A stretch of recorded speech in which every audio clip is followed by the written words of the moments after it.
नमस्कार मित्रांनो, एक्झाम जागर या एज्युकेशन यूट्यूब प्लॅटफॉर्मवर तुम्हा सर्वांचं पुन्हा एकदा स्वागत आहे. मित्रांनो, या आधीच्या सत्रामध्ये मी तुम्हाला एक प्रश्न विचारला होता आणि प्रश्न काय होता, तर खालीलपैकी कोणती विमा कंपनी ही सेंट्रल बँक डिजिटल करन्सी स्वीकारणारी पहिली विमा कंपनी ठरली आहे. या प्रश्नाचं योग्य उत्तर आहे पर्याय क्रमांक 1 म्हणजेच रिलायन्स जनरल इन्शुरन्स ही विमा company central bank digital currency स्वीकारणारी पहिली विमा कंपनी ठरलेली आहे. आजच्या सत्राचा पहिला प्रश्न पहा. 2023चा United Nations press freedom award खालीलपैकी कोणाला जाहीर झाला आहे. मित्रांनो, आता हा जो United Nations press freedom award आहे, हा award Guillermo Cano world press freedom award या नावाने सुद्धा ओळखला जातो आणि यावेळेसचा हा पुरस्कार निलोफर हमीदी, इलाह मोहम्मदी, नरगेस मोहम्मदी या 3 व्यक्तींना जाहीर झालेला आहे. म्हणजेच या प्रश्नाचं योग्य उत्तर काय आहे, तर पर्याय क्रमांक 4 हे या प्रश्नाचं योग्य उत्तर आहे. तसेच या तिन्ही पत्रकार कोणत्या देशाचे आहेत, तर या तिन्ही पत्रकार इराण या देशाचे आहेत. याबरोबरच हे सुद्धा नोट करून घ्या, निलोफर हमीदी आणि इलाह मोहम्मदी या दोघींना सुद्धा संयुक्तरित्या कॅनेडियन जर्नलिस्ट फॉर फ्री एक्सप्रेशनद्वारे 2023चा इंटरनॅशनल प्रेस फ्रीडम अवॉर्ड, याबरोबरच पत्रकारितेत विवेक आणि सचोटीसाठी हावर्डचा 2023चा लुईस एम लायन्स पुरस्कार सुद्धा या 2 पत्रकारांना संयुक्तरित्या देण्यात आलेला आहे. आणि या दोन्ही पत्रकारांचा समावेश टाइम मॅगझिन्सच्या 2023 मधील 100 सर्वात प्रभावशाली व्यक्तीमध्ये देखील होता. मित्रांनो, एक्झाम मध्ये असं सुद्धा विचारलं जाऊ शकतं की निलोफर हमीदी या कोणत्या वृत्तपत्रामध्ये कार्य करतात, तर नोट करून घ्या, निलोफर हमीदी या शार्ग या वृत्तपत्रामध्ये कार्य करतात. त्यांनी 16 सप्टेंबर 2022 रोजी आमिनीच्या मृत्यूची बातमी दिली होती. आता या आमिनी कोण आहेत, तर याआधी आपण पाहिलेलं आहे, इराणमध्ये आमिनी यांना डोक्यावरचा स्कार्फ बरोबर बांधला नव्हता, यासाठी पोलिसांनी अटक केलं होतं आणि त्यामध्येच त्यांचा मृत्यू देखील झाला होता. त्यांच्याविषयीची बातमी ही निलोफर हमीदी यांनी दिली होती. त्यासाठी त्यांना सप्टेंबर 2022 पासून इराणच्या एव्हियन तुरुंगात डांबण्यात आलेला आहे. आता या ज्या इलाह मोहम्मदी आहेत, या हम मियान या वृत्तपत्रामध्ये कार्य करतात. यांनी आमिनीच्या अंत्यसंस्काराची बातमी दिली होती, त्यामुळे त्यांना सुद्धा एव्हियन तुरुंगात डांबण्यात आलेला आहे. तसेच या ज्या नरगेस मोहम्मदी आहेत, यांनी अनेक वृत्तपत्रांसाठी कार्य केलेलं आहे आणि त्या तेहरान आधारित नागरी समाज संघटना डिफेन्सर्स ऑफ ह्युमन राईट्स सेंटरच्या लेखक आणि उपसंचालक देखील आहेत. त्यांना सुद्धा एव्हियन या तुरुंगात टाकलेला आहे. तर लक्षात राहू द्या, या तिन्ही पत्रकारांना एव्हियन या तुरुंगात डांबण्यात आलेला आहे. बरं, हा जो युनेस्को वर्ल्ड प्रेस फ्रीडम पुरस्कार आहे, याची स्थापना कधी करण्यात आलेली आहे, तर 1997 मध्ये याची स्थापना करण्यात आलेली आहे. आणि हा पुरस्कार प्रेस स्वातंत्र्यासाठी उत्कृष्ट योगदान देणाऱ्या व्यक्ती, इन्स्टिट्यूशन किंवा ऑर्गनायझेशनला दरवर्षी देण्यात येतो. आणि हा पुरस्कार कोलंबियातील पत्रकार गिलेर्मो कानो इसाजा यांच्या स्मरणार्थ देण्यात येतो. प्रश्न क्रमांक 2 पहा. आता नुकतेच रिपोर्टर्स विदाउट बॉर्डरद्वारे 2023 साठीचा जागतिक प्रेस फ्रीडम इंडेक्स प्रकाशित करण्यात आलेला आहे.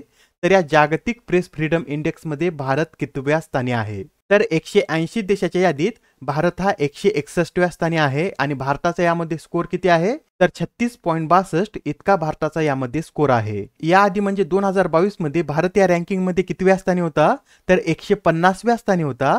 आणि 2023 मध्ये भारताच्या रँकिंग मध्ये 11 स्थानांची घसरण झालेली आहे. हा जो रिपोर्ट आहे, हा प्रथम कधी प्रकाशित करण्यात आला होता, तर 2002 मध्ये प्रकाशित करण्यात आला होता.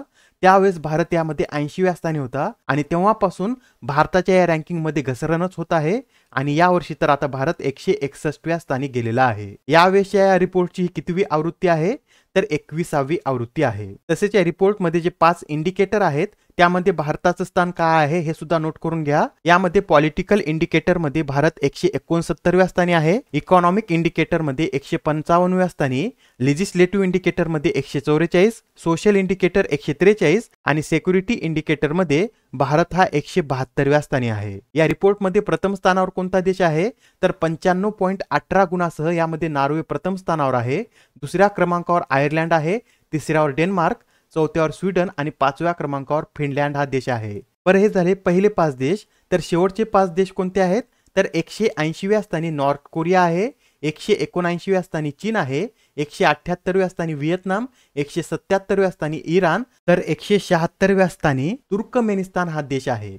याबरोबरच मित्रांनो, हे सुद्धा लक्षात राहू द्या, भारताचा क्रमांक यामध्ये 161 आहे, तर भारताच्या आधी म्हणजे 160व्या क्रमांकावर कोणता देश आहे, तर लाओस आहे. व 162व्या स्थानी कोणता देश आहे, तर जिबुटी हा देश 162व्या स्थानी आहे. आपला शेजारी देश पाकिस्तान यामध्ये कितव्या क्रमांकावर आहे, तर 150व्या स्थानावर आहे. प्रश्न क्रमांक 3 पहा. कोणत्या वर्षापासून भारत आंतरराष्ट्रीय नागरी उड्डयन संघटनेच्या carbon offsetting and reduction scheme for international aviation या योजनेत सहभागी होणार आहे, तर भारत या योजनेमध्ये 2027 मध्ये सहभागी होणार आहे. ही जी योजना आहे ही योजना 3 टप्प्यामध्ये राबवण्यात येत आहे. यापैकी 2021 ते 23 मध्ये पायलट टप्पा राबवण्यात येणार आहे. 2024 ते 26 मध्ये पहिला टप्पा जो ऐच्छिक टप्पा आहे आणि दुसरा टप्पा 2027 ते 35 दरम्यान राबवण्यात येणार आहे.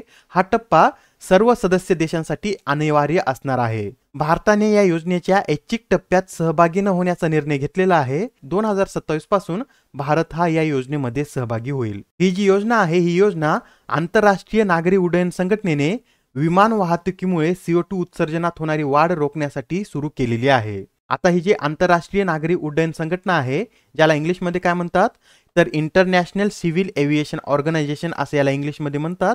याची निर्मिती 4 एप्रिल 1947 रोजी करण्यात आलेली आहे. याचं मुख्यालय कुठे आहे, तर कॅनडामधील मॉन्ट्रियल येथे या संस्थेचं मुख्यालय आहे. प्रश्न क्रमांक 14 पहा. सात्विक साईराज आणि चिराग शेट्टी यांनी बॅडमिंटन आशिया चॅम्पियनशिपमध्ये पुरुष दुहेरीत कोणते पदक पटकावले आहे, तर सात्विक साईराज आणि चिराग शेट्टी यांनी बॅडमिंटन आशिया चॅम्पियनशिपमध्ये सुवर्ण पदक पटकावून इतिहास रचलेला आहे. कारण प्रथमच भारताने या स्पर्धेतील पुरुष दुहेरीमध्ये सुवर्ण पदक पटकावलेला आहे. तसेच या बॅडमिंटन आशिया चॅम्पियनशिप मधील भारताचं हे दुसरंच पदक आहे. याआधी 1965 मध्ये दिनेश खन्ना यांनी वैयक्तिक प्रकारामध्ये सुवर्ण पदक जिंकलं होतं. त्यानंतर आता भारताने प्रथमच या स्पर्धेमध्ये हे सुवर्ण पदक पटकावलेलं आहे. प्रश्न क्रमांक 5 पहा. आंतरराष्ट्रीय क्रिकेटमध्ये सर्वात जलद 12,000 धावा करणारा दुसरा आशियाई फलंदाज कोण ठरला आहे, तर आंतरराष्ट्रीय क्रिकेटमध्ये सर्वात जलद 12,000 धावा करणारा दुसरा आशियाई फलंदाज हा बाबर आझम ठरलेला आहे. बाबर आझम हा पाकिस्तानचा फलंदाज आहे. त्यांनी 277 डावामध्ये 12,000 धावा पूर्ण केलेल्या आहेत. याबरोबरच बाबर आझमने सचिन तेंडुलकर आणि पाकिस्तानच्या जावेद मियादादला सुद्धा आता मागे टाकलेला आहे. आंतरराष्ट्रीय क्रिकेटमध्ये सर्वात जलद 12,000 धावा करण्याचा आशियाई विक्रम कोणाच्या नावावर आहे, तर विराट कोहली यांच्या नावावर आहे. विराट कोहली यांनी 276 सामन्यामध्ये या 12,000 धावा पूर्ण केलेल्या आहेत. प्रश्न क्रमांक 6 पहा.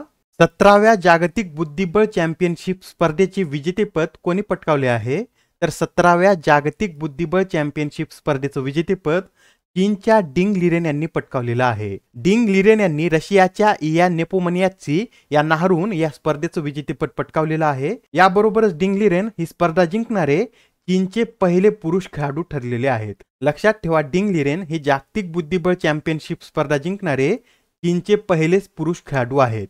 प्रश्न क्रमांक 7 पहा.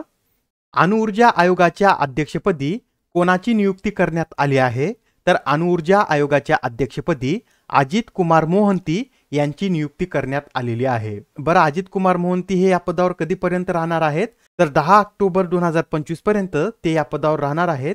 आणि त्यांची याआधी 2019 मध्ये भाभा अणुसंशोधन केंद्राचे संचालक म्हणून नियुक्ती करण्यात आली होती. आता अणुऊर्जा आयोगाच्या अध्यक्षपदी नियुक्त करण्याआधी ते याच पदावर कार्यरत आहेत. बरं मित्रांनो, या अणुऊर्जा आयोगाची स्थापना कधी करण्यात आलेली आहे, तर 1954 मध्ये डॉक्टर होमी भाभा यांनी या अणुऊर्जा आयोगाची स्थापना केलेली आहे. याबरोबरच याआधी सुद्धा काही महत्त्वाच्या नियुक्त्या झालेल्या आहेत, त्या सुद्धा आपण एकदा पाहून घेऊया. सायकलिंग फेडरेशन ऑफ इंडियाच्या अध्यक्षपदी पंकज सिंग यांची नियुक्ती करण्यात आलेली आहे. राष्ट्रीय सुरक्षा परिषद सचिवालयात नवीन लष्करी सल्लागार म्हणून संदीप सिंग यांची नियुक्ती करण्यात आलेली आहे. डायनॅमिक्स लिमिटेडचे पुढील CMD म्हणून माधवराव भारत यांच्या नावाची घोषणा करण्यात आलेली आहे. न्यूयॉर्कचे पहिले कृष्णवर्णीय मुख्य न्यायाधीश रोहन विल्सन बनलेले आहेत. टाटा इलेक्ट्रॉनिक्सचे MD आणि CEO म्हणून रणधीर ठाकूर यांची नियुक्ती करण्यात आलेली आहे. त्रिपुरा उच्च न्यायालयाचे नवे मुख्य न्यायाधीश म्हणून अपरेश कुमार सिंह यांना नियुक्त करण्यात आलेले आहे. नौदलाचे नवीन उपप्रमुख हे संजय जसजीत सिंग बनलेले आहेत. तर फिक्की लेडीज ऑर्गनायझेशनच्या 40व्या अध्यक्षा म्हणून सुधा शिवकुमार यांची नियुक्ती करण्यात आलेली आहे. प्रश्न क्रमांक 8 पहा. अलीकडेच प्रकाशित made in India 75 years of business and enterprises या पुस्तकाचे लेखक कोण आहेत? अत्यंत महत्त्वाचं पुस्तक आहे. या पुस्तकाचे लेखक हे अमिताभ कांत आहेत. आता हे अमिताभ कांत कोण होते? तर अमिताभ कांत हे नीती आयोगाचे माजी सीईओ आहेत.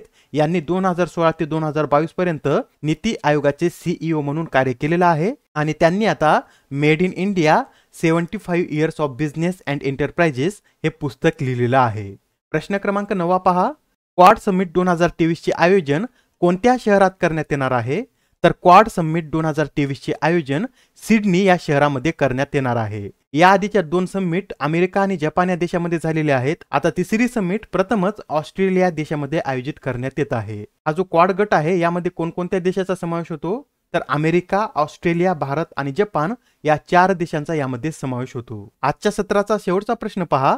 जागतिक अग्निशामक दिन दरवर्षी कधी साजरा केला जातो? तर जागतिक अग्निशामक दिन हा दरवर्षी 4 मे रोजी साजरा केला जातो. लाल आणि निळ्या रंगाची रिबीन या दिनाचे प्रतीक चिन्ह आहे. यामध्ये लाल रंग अग्नीचं प्रतीक आहे तर निळा रंग हा पाण्याचं प्रतीक आहे. आजच्या सत्रामधील तुमच्यासाठीचा प्रश्न पहा. ग्राम ऊर्जा स्वराज्य विशेष पंचायत पुरस्काराने खालीलपैकी कोणत्या ग्रामपंचायतीला सन्मानित करण्यात आले आहे? आता या प्रश्नाचं उत्तर कमेंटमध्ये देण्याचा प्रयत्न करा. उत्तर चुकलं तरी काय हरकत नाही, कारण ज्यावेळेस तुम्हाला या प्रश्नाचं योग्य उत्तर माहित होतं त्यावेळेस हे प्रश्न तुमच्या दीर्घकाळापर्यंत लक्षात राहतात. तर पुढच्या सत्रामध्ये पुन्हा भेटूया. धन्यवाद.